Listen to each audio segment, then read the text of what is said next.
അപ്പം നമ്മൾക്ക് ഇങ്ങനെയൊക്കെ ഉണ്ടാക്കി കഴിച്ച് കഴിഞ്ഞാൽ സൂപ്പറായിട്ട് കുറച്ച് ചോറ് കഴിക്കുക. നല്ല ടേസ്റ്റാണ് ഇങ്ങനെ ചെയ്ത് കഴിഞ്ഞാൽ.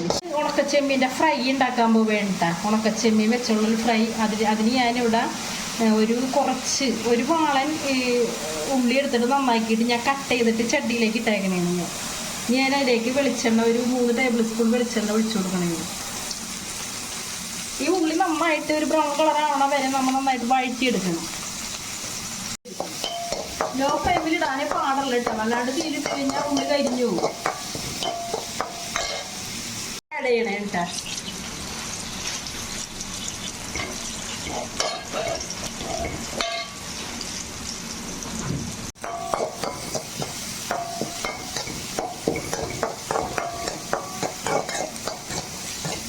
മുളക് പൊടി ആഡ് ചെയ്യണേ കേട്ടോ. കരിഞ്ഞു പോരുന്ന മുളക് പൊടി. അപ്പം നമ്മുടെ കറിക്കൊക്കെ വേറെ ടേസ്റ്റ് ആവും. അറിയാതെ നോക്കണം. ഫ്ലെയിമിൽ അല്ലെങ്കിൽ ഫ്ലെയിം ഓഫ് ചെയ്തിട്ട് അതിലും മുളക് പൊടി ഇട്ട് കൊടുത്താൽ മതി. ഉപ്പ് പാത്രം ഇടണം കേട്ടോ. കൂടുതൽ വേണമെങ്കിൽ അത് ഇടാം. ഇപ്പം ഞാനൊരു മീഡിയം ഇതിലാണ് ഇടുന്നത്. 1/4 ടീസ്പൂൺ ഉപ്പ് ഇട്ട് കൊടുക്കാം. നന്നായിട്ട് സ്പൂൺ മഞ്ഞൾപ്പൊടി,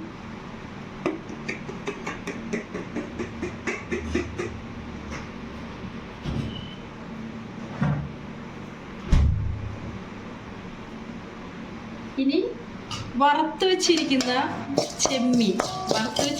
ഉണക്ക ചെമ്മീൻ്റെ തലയും പാലും ഒക്കെ കളഞ്ഞിട്ട് തലയിലേക്ക് ഞാൻ ഇടണതാണ് കേട്ടോ.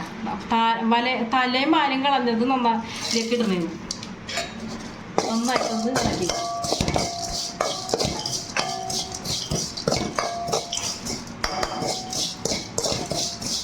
നല്ല ടേസ്റ്റിയാണ് കേട്ടോ. വേറെ കറികളൊന്നും വേണ്ട. നമുക്കിപ്പോൾ ഈ മെയ് മാസമൊക്കെ ഇപ്പം നല്ല മഴയാണല്ലോ, മീനൊക്കെ ഭയങ്കര വിലയായിരിക്കുള്ളൂ. അപ്പം നമ്മൾക്ക് ഇങ്ങനെയൊക്കെ ഉണ്ടാക്കി കഴിച്ച് കഴിഞ്ഞാൽ സൂപ്പറായിട്ട് കുറച്ച് ചോറ് കഴിക്കുക.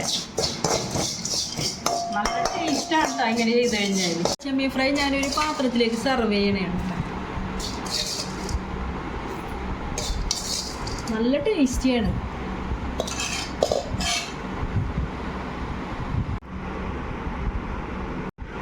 ഈ റെസിപ്പി നിങ്ങൾക്ക് ഇഷ്ടമായാൽ ലൈക്ക് ചെയ്യുക, കമൻറ്റ് ചെയ്യുക, ഷെയർ ചെയ്യുക, സബ്സ്ക്രൈബ് ചെയ്യുക.